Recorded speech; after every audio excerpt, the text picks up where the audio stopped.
can see him giggling away. And we get the Rel as well. So it is going to be, I assume, set in the mid lane. Maybe set top Renekton mid or something. I don't even know. I have no idea what's happening in this draft. I mean, you can basically go flex across the board here. You're trying to see if you could match up these, well, decent matchups for yourself across the board. So it's going to be a little bit funky, and I think we're going to see a lot of like tossing and changing as we start to get into this. But it will be bot lane, but with the way that Rel works with the tether and things, I really don't see Rel being played in any other lane unless there are some significant changes to the champion. It is going to be doing beat in the mid lane on the Kled, up against Duya on the set. And then we have Xiao Lao Hu up against the Renekton from Zaza. Oh, okay. So Xiaohu's actually gone for a little bit of tech into this matchup. So if people cast their minds back to Bin in Worlds, Bin ended up playing in this matchup but went for the Omni Stone as alongside this Ignite to try and get a little bit more aggressive in the lane now. Still going for the grasp, so still going with the, okay, cool, I'm going to look to just try and out-sustain this lane and heal myself up. But the Ignite will change the matchup a little bit, giving a little bit more power towards the Camille. I will say though, once you do get towards like the likes of level, say 7, 8, and you've picked up kind of your first, I think they're called epic items now, you'll be totally fine as this Renekton. You'll still be fully in control of this matchup, but certainly giving a little bit more power towards Xiao Hu, at least in the mid game portion. Yeah, I'm loving this skin that we see from Doom B. By the way, this chroma is basically like budget prestige Kled. I think he's Count Caligula with an orange prestige, with an orange chroma. But it's like budget prestige. Anyway, we are going to see FPX started on the bottom side here. Tian will be able to clear his red with a bit of a leash, and it's going to be answered on the opposite side with Yanxiang is going to start with his Raptors, no leash needed, and you can see that Kepler and Shadow are positioning pretty aggressively in the lane. They're hiding in the brush right now, so we'll see if they just wait it out and try and get some cheese going, or if they just clear them. So when you're looking at Rel is incredibly strong at kind of the first 3 levels. Her W, which you can take at level 1, is super, super strong because you do get that CC. It also positions you behind the target, which is fantastic for taking these early fights. And then at level 2, you can even add in the stun onto that. At 3, if you want to take the Q, you get this healing. You get a nice way of being able to poke and steal some of these stats. So that's kind of where Rel is going to be super strong. The big thing for her, though, is once you go in, you're not really getting back out. So you have to make sure that you are landing that CC correctly, because if you end up off the horse, you've got this super slow movement speed that can be incredibly difficult to work with. And if you're into something like a Thresh, that where you can actually interrupt this knockup, if you get the Flay, where you've got the likes of these slows that can come through on top of you already being slowed, it becomes really obnoxious to deal with as well. So be keeping an eye on Shadow to see how he deals with avoiding Crisp and getting onto LWX. I'm really curious to see what Shadow can do on this Rel, because, you know, I think that it's one of his champions that has a lot of potential, but doesn't seem that strong based on what I've seen of high-level solo queue bots and things like that. And we saw it earlier on today. It was, you know, kind of hit or miss. Zaza getting ganked up in the top side right now. Knockup's still not been used unless it was missed, but Tian gets it with the red buff, so very nicely done here. Who needs CC?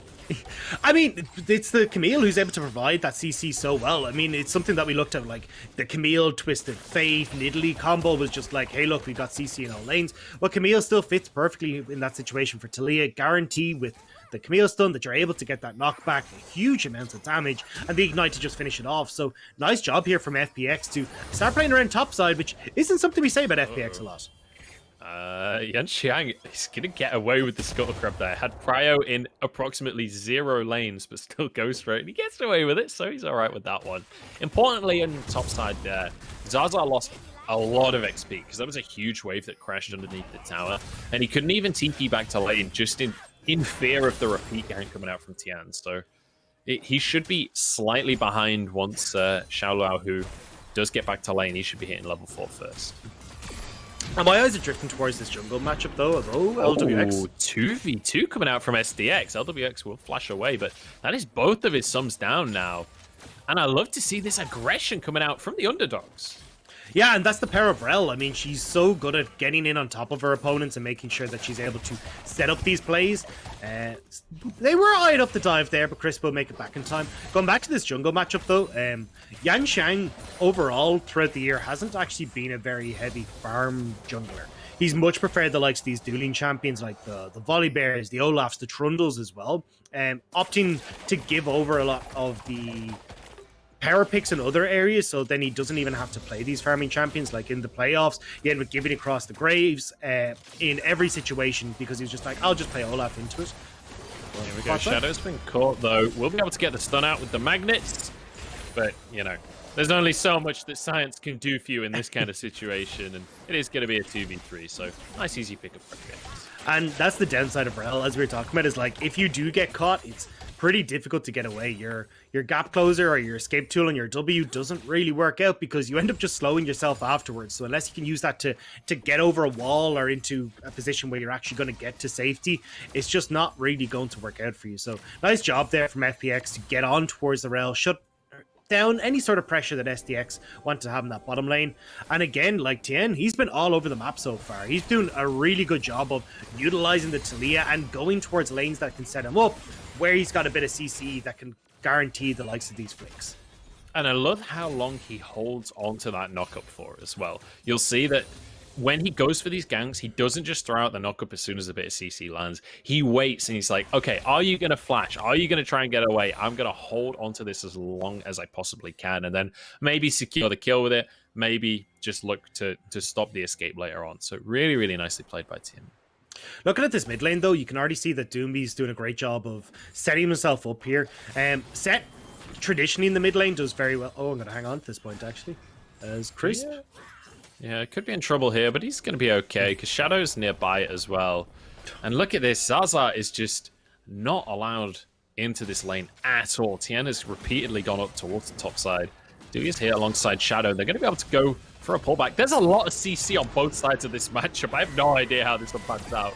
Could be the exhaust down onto Dewey. Lantern comes out, though, to pull them into the fight. Flash away from the Lilia. Dewey is going to be able to jump straight in on top of the sleep. FPX left to run towards the hills. In comes Zaza. He's still only level 5, but he's got enough damage to do the work regardless. Doomby flashes back in once he's remounted. Dewey will fall, it looks like, as Doomby looking to take over the fight. Zaza here as Kepler's found himself in a 1 versus 2. Lilia barely surviving, but Doomby went in way too deep. And now it's a 2v1 coming out from Kepler. How on earth has he pulled that one off?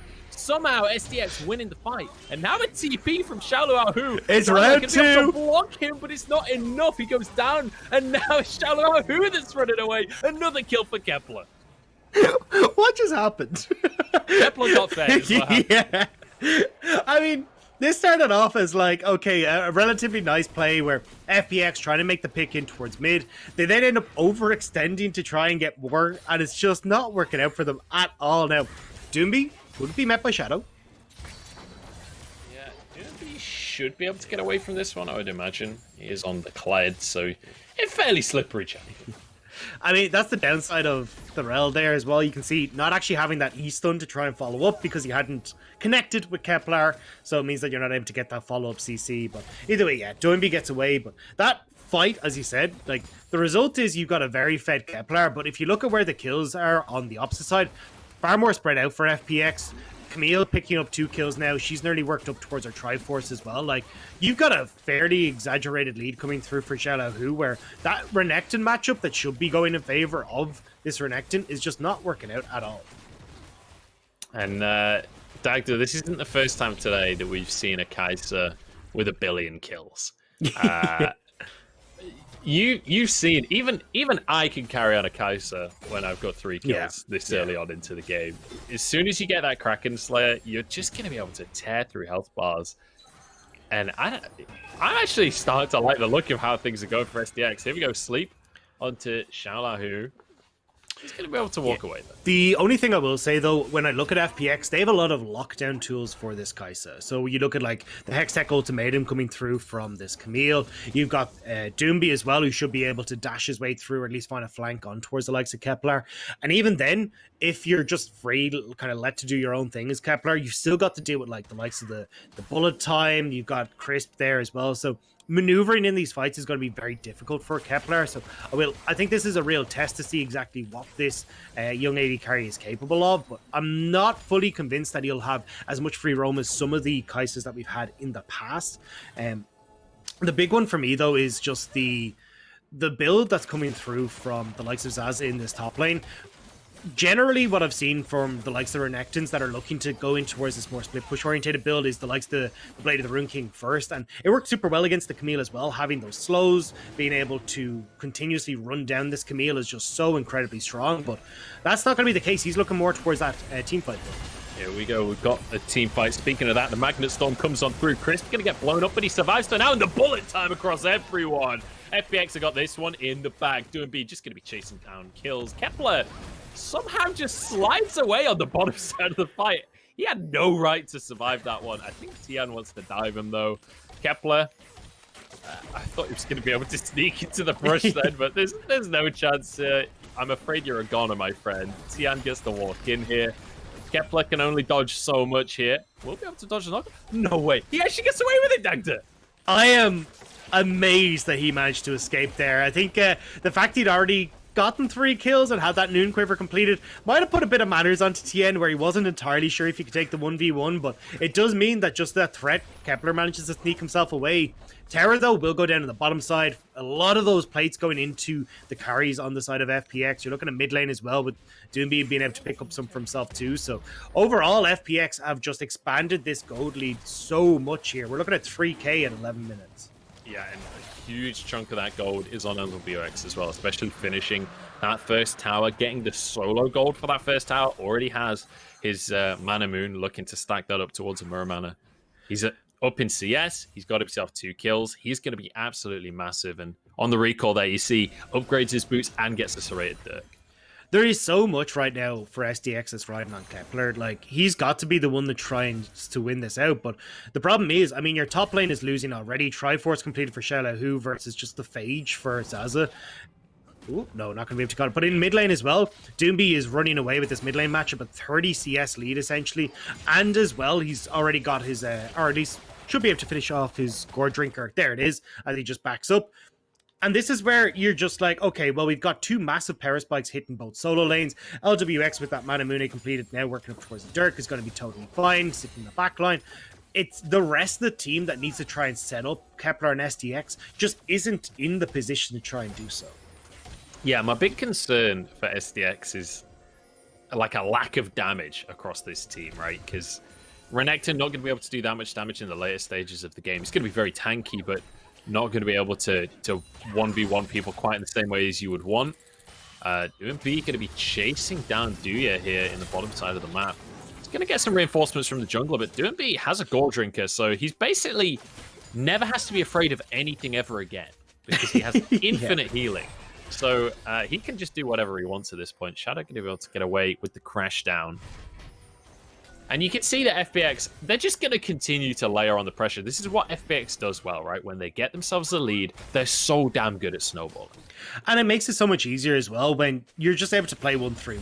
You've got 2 very strong side laners in both the Camille and this Doomby on this Kled. Both of them running teleport as well, so you can just kind of go through this endless cycle of swapping them to whichever lane you need them to be in. It makes it so much easier to just try and make that play. Plus, LWX has a lot of pressure underneath these turrets just with the ultimate as well. So even if they find the opportunity where, say you got Doomby shoved in bot lane, he can move over towards mid, set up this play with the likes of the bullet time as well, just take that mid lane turret. The world's your oyster here essentially is FPX. And I like oysters, so, you know, when it comes to fish food, FPX controversial opinion number 1. Shanghai's the place to be for fish food, so I've heard anyway. Fish food? Seafood is what I'm trying to say. Fish food is a different thing. Probably don't eat that. Here we go. SDX 3-man underneath the tower. Duya going to be able to pull Tian underneath everyone here. Tian looking to go down. Sleep onto 3 people. This is beautiful from SDX. Shadow, who is going to be able to answer with 1 kill of his own, and Shadow's been pulled in by Crisp. Will walk away with his life for the bullet time. Not quite enough. Zaza doesn't have a Gore Drinker, so he is still mortal. He's going to go down, and Shadow's going to be the next target. Crash down. He's trying to get away, but Bear Hook on a rope is going to pull him back in. Xiaolahu, who has found himself alone here, but the rest of the team coming over in a lantern to get him out. Fantastic collapse from FPX. Although SDX, it looked good to start with Demacia getting the flash, bringing some of these members of FPX underneath the tower, but FPX are just there in vaster numbers. They get that top lane tower. They can even turn their attention over towards this Rift Herald now off of the resets, and then look to crack open that mid lane structure. FPX, I mean, that 3k gold lead we were talking about 3 minutes ago has steadily turned into a 6,000 gold lead. They just know how to put their foot down, and especially as the double dans we're talking about on the desk, this is kind of do or die for FPX if they want to keep themselves in control. They are 0-2 at the moment, and if are 0, actually, as I say that, I'm not 100% sure. They are 1-1, sorry, at the moment. Yeah, and if they end up going 1-2, if they're to go 1-2, like, they just lose control of actually being the masters of their own destiny. So the fact they're coming out swinging here is exactly what I wanted to see. Yeah, and SDX as well. It felt like that could have been their fight, but once again, as we talked about before, it felt like they just didn't have the damage. They got this massive CC chain onto 3 people, but they couldn't actually finish anyone off. I think they only got 1 or 2 kills by the end of it, so really unfortunate. If Kaiser's not there, they just can't finish people. So maybe need to go back to the drawing board when it comes to the Travelers. Yeah, it's not looking good. We're going to get a replay of it here. It's a nice idea coming through from SDX. They got Lilia here who can try and get these long-range sleeps to follow up. And you do get the key targets underneath the turret, with Tien being the one that ends up struggling the most. Trying to use the Rel ultimate as well to just keep everyone stuck underneath that turret. But FPX are just so far ahead at this stage, and they're collapsing fully here. It's just such a nice turnaround. And I mean, Zaza and Shadow overextending as well. I feel like if the teams stay together, maybe that fight can go well. We saw the Magnet Storm into Sleep coming through. It looked great, but just not really able to finish the kills off. And even Xiao Hu managed to get out as well. Yeah, the big thing as well is, like, just looking at items. You've got mythics almost across the board here, Fred. Yeah. Oh, here we go. The showstopper's in. LWX gets out with his life just about and walks away to safety. Now the rest of the fight can ensue, and DoinB jumps straight into the middle of everyone. He's low, but he walks away. Bullet time is there, and it's a double kill for Tian. He's looking for more right now with the triple on the board. This is going to be the quadra, but he's stolen. DoinB, you absolute scumbag. That was a guaranteed kill. How dare you, DoinB? That was it. That was going to be the pentakill for the day. Set us up nicely for the rest of Demacia Cup, but DoinB takes one quick swipe, and it means that Tien is denied his penta. And when Tien has played so well this game, he definitely deserved it. Look at his face. He's furious. He can't believe it. Dude, that was on purpose. You can tell. Yeah. Had to be. It's like, here, hang on. You get to play mages and I don't. No. I'm having none of this. But overall, I think FPX, look, this has been, from the get-go, them just looking incredibly strong. You can look here and go, oh yeah, well, you know, you got all the follow-up, you got a bunch of damage coming in from LWX over the top, but honestly, this is just FPX slapping SDX with the wallets here, trying to keep them in check. Demacia goes in, thinking they, again, have got the numbers advantage, but FPX come out of the woodwork, and they're able to turn this around so incredibly. And now we're going to be looking again at the fact that you've got FPX who are, 1, winning out in team fights, 2, can even play through these side lanes if they really want to, and 3, what the hell do you do as SDX? You've got nowhere on the map that you can win. You've lost all your turrets now. There's just nothing that's really going right for you in this game thus far, and you're down 10,000 gold. Yeah, and, you know, Kepler was the shining light earlier. Zaza is just eradicated. Oh, DoinB's not stopping either. He's going to charge on forwards, but flash away comes down from the Lilia. This tower will fall. It's 2 Drakes in favor of FPX already.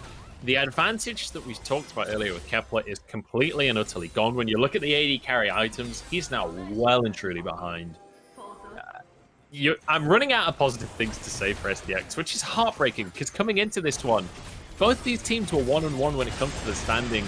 Both these teams need this win, and it's going to be FPX by the looks of things that are grabbing the win. Kepler goes in, but he's exhausted immediately. Hextech Ultimatum means he goes down without a kill.